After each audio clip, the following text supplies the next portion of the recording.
purpose of this summit is really to restore the trust and the functioning of international cooperation. First of all, we're very excited he's coming. I mean, obviously, India is a major voice on the world stage. One huge purpose of this summit is actually to really try to make sure that international cooperation represents and serves the people of the Global South much more effectively than it has been doing so far. India has been a huge voice in pushing for the kinds of change that this summit hopes to deliver. Ma'am, thank you very much for speaking with ANI. My first question to you is, of course, on the Summit of the Future.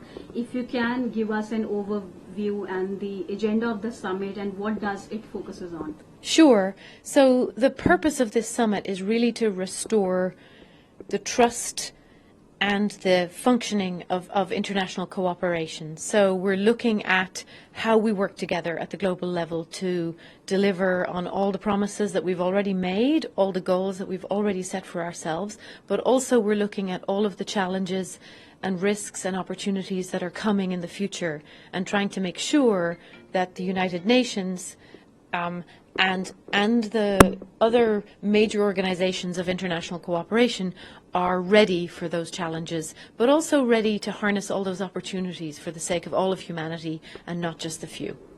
Right. Ma'am, the Indian Prime Minister Narendra Modi, he's also going to come and address the Summit of the Future. What will you say on that? And, you know, when it comes to India's role in addressing such an important forum, what will you say on that as well? Well, first of all, we're very excited he's coming. I mean, obviously, India is a major voice on the world stage, a major voice of the Global South.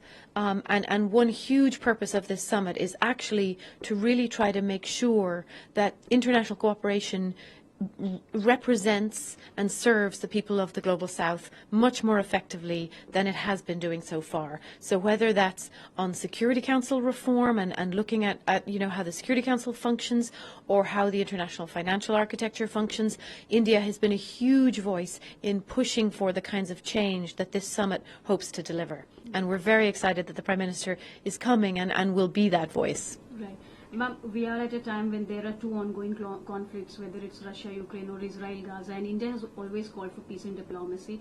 I think, how much do you think that this issue would feature in the summit, and what can we expect in terms of outcome? So, I mean, I would say that there are more also ongoing conflicts, Sudan, Haiti, many other places where people are really suffering. Obviously, that's a huge subtext to this summit and to High Level Week in general, that, you know, we're really, a lot of people around the world are suffering, especially from conflict, but not only from conflict. And there will be big efforts obviously underway to try to make sure that we discuss those conflicts and see how we can try to address them more effectively than we have been.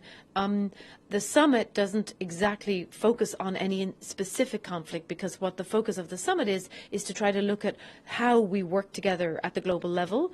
Obviously, the fact that we're not doing a very good job at preventing conflicts or solving them or dealing with their consequences is a huge reason for having this summit, because we're looking at the Security Council, we're looking at peace operations, you know, in which India has been, you know, always a major player. We're looking at all of the toolbox and the ways that we work together, and we're saying, are they fit for the ways in which conflict has changed, the way in which conflict is going to continue to change in the future, and if not, and of course, in a sense, our answer is we don't think they are, how do we begin to adapt our way of working together at the global level so that we do live up to the Charter duties to prevent conflict, to resolve conflict, to manage conflict much more effectively. Ma'am, last question. India is also one of the biggest contributors when it comes to UN peacekeeping missions. What will you say on that? Correct, and that's absolutely, I think, why India is such a major, credible voice on issues of peace and security, whether that's new forms of risk in the digital domain or our long-standing efforts to you know, deploy peacekeepers around the world, terrorism. There are many, many peace and security issues on which India is a very credible voice, and we're very much looking forward to having the Prime Minister here and hearing from him.